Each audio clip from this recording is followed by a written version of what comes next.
Hi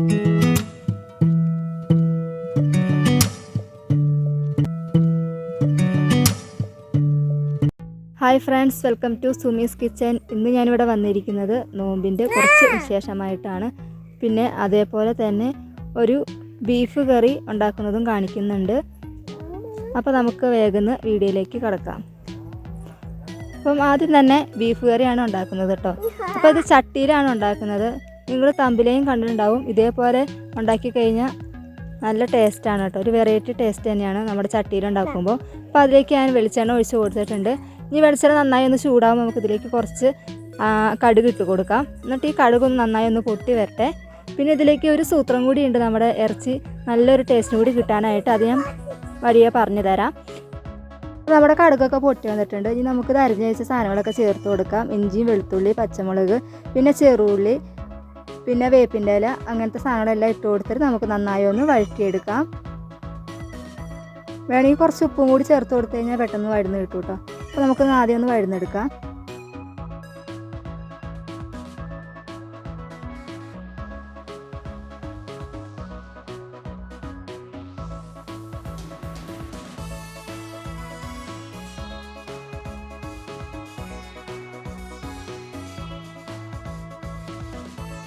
ഇതിപ്പോൾ നന്നായി ഒന്ന് നമുക്ക് വഴന്ന് വന്നിട്ടുണ്ട്. ഇനി നമുക്ക് ഇതിലേക്ക് പൊടികൾ ചേർത്ത് കൊടുക്കാം. മല്ലിപ്പൊടി, മുളക് പൊടി, മഞ്ഞൾപ്പൊടി, പിന്നെ കുറച്ച് ഗരം മസാല, പിന്നെ കുറച്ച് കാശ്മീരി പൗഡറും കൂടി ചേർത്ത് കൊടുക്കുന്നുണ്ട്. അപ്പോൾ ഇത് നന്നായി ഒന്ന് പച്ചമണം മാറുന്നവരെ നന്നായി ഒന്ന് ഇളക്കിയെടുക്കാം. അതിന് ശേഷം നമുക്കിതിലേക്ക് ഇറച്ചിട്ട് കൊടുക്കാം. അപ്പോൾ നമ്മുടെ പൊടിക്കൈ എന്ന് വെച്ച് കഴിഞ്ഞാൽ നമ്മുടെ ഇറച്ചി ഉണ്ടല്ലോ, ഇറച്ചി എടുക്കുമ്പോൾ അതിലേക്ക് 2-3 എല്ല് കഷ്ണം കൂടി ഇട്ട് കഴിഞ്ഞാൽ നമ്മുടെ ഇറച്ചിക്ക് നല്ലൊരു ടേസ്റ്റ്, വേറൊരു ടേസ്റ്റ് വരും. അതാണ് ഞാൻ നേരത്തെ പറയാമെന്ന് പറഞ്ഞ സാധനം.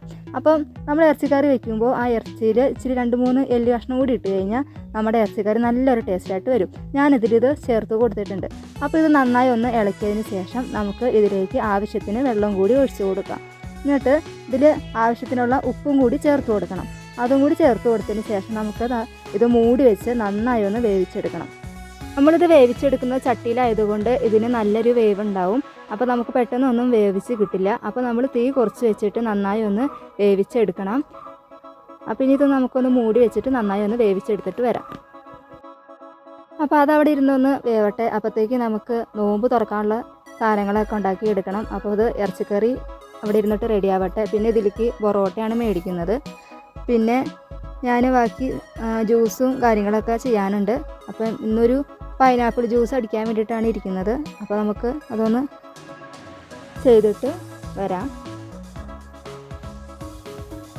അപ്പോൾ അതിനായിട്ട് ഞാനിതാ പൈനാപ്പിളൊക്കെ തോലൊക്കെ കളഞ്ഞിട്ട് നന്നായി ചെറിയ കഷ്ണങ്ങളാക്കി നുറുക്കി വെച്ചിട്ടുണ്ട്. ഇനി നമുക്കിത് മിക്സിയുടെ ജാറിലേക്ക് ഇട്ട് കൊടുത്തിട്ട് ഇതൊന്ന് പഞ്ചസാര വെള്ളമൊക്കെ ഉപയോഗിച്ചിട്ട് നമുക്കൊന്ന് ജ്യൂസാക്കി എടുത്തിട്ട് വരാം.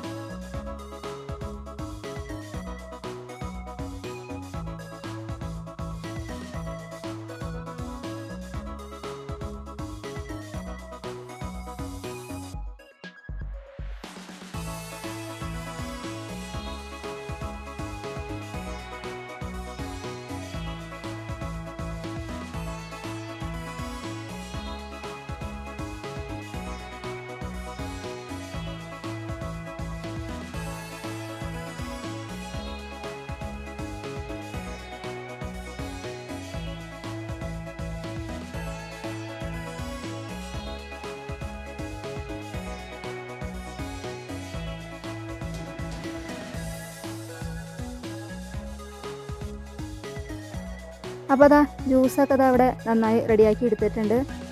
പിന്നെ അതേപോലെ തന്നെ കുറച്ച് മുന്തിരി നന്നാക്കി വെച്ചിട്ടുണ്ട്. പിന്നെ ഒരു ചെറിയ നാരങ്ങ വെള്ളം കൂടി ഉണ്ടാക്കിയിട്ടുണ്ട്. അപ്പം ഇത്രയൊക്കെ തന്നെയുള്ളൂ ഇന്ന് നോമ്പ് തുറക്കാനായിട്ട്. പിന്നെ ഈ പൊറോട്ട തിന്നുമ്പോൾ തന്നെ നമ്മുടെ വയറ് നിറയൂലേ, പിന്നെ നമുക്ക് വേറെ ഒന്നും വേണ്ടി വരില്ല. അപ്പം ഇന്ന് ഇതൊക്കെ തന്നെ മതി എന്ന് പറഞ്ഞിട്ട് എണ്ണപ്പലഹാരമൊന്നും ഉണ്ടാക്കിയിട്ടില്ല. അപ്പം അങ്ങനെ അതൊക്കെ റെഡിയായി. അപ്പോഴത്തേക്ക് നമ്മുടെ ഇറച്ചിക്കറി ഇവിടെ നന്നായി തിളച്ച് വന്നിട്ടുണ്ട്. അപ്പോൾ അതാ വെള്ളമൊക്കെ ഒന്നും കൂടി ഒന്ന് വറ്റാനുണ്ട്, എന്നാലാണ് ഇറച്ചി ഒന്ന് വേവുള്ളൂ. അപ്പോൾ ഇതൊന്നും കൂടി ഒന്ന് സെറ്റായി വരട്ടെ.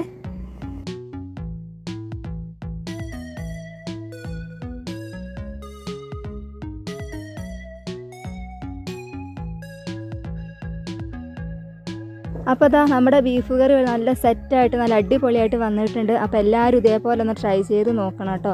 അപ്പം ഇന്നത്തെ വീഡിയോ ഇത്രയൊക്കെ തന്നെയുള്ളൂ. അപ്പോൾ എൻ്റെ വീഡിയോ ഇഷ്ടമായി എല്ലാവരും ഒന്ന് സപ്പോർട്ട് ചെയ്യാനും ലൈക്ക് ചെയ്യാനും സബ്സ്ക്രൈബ് ചെയ്യാനും ഷെയർ ചെയ്യാനും ഒന്നും മറക്കരുത് കേട്ടോ. അപ്പോൾ വേറെ നല്ലൊരു വീഡിയോ ആയിട്ട് നമുക്ക് വീണ്ടും കാണാം. Thank you for watching.